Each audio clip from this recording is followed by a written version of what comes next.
السلام عليكم ورحمة الله وبركاته. أهلا حبايبي طلاب الحلوين، طلاب الصف الأول إعدادي. زي ما اتفقنا النهارده إن شاء الله نعمل تجربة هتبين إزاي بنفصل المخاليط فيزيائيا. عندي 3 طرق للفصل الفيزيائي للمخاليط. مين يقول لي إيه هما ال3 طرق؟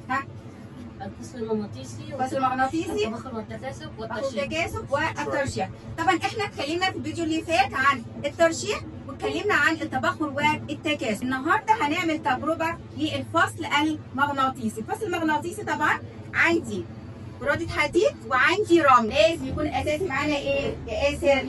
مغناطيس. ليه المغناطيس؟ لان المغناطيس هو بيجذب الحديد. انا طبعا عايزه افصل الحديد عن الرمل.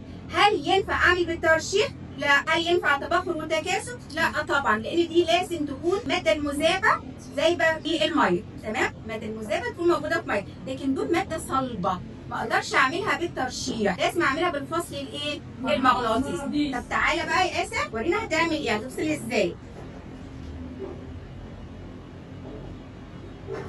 الله، شايفين؟ مين اللي طلع؟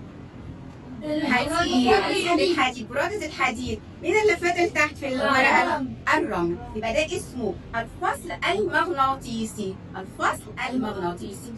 تمام؟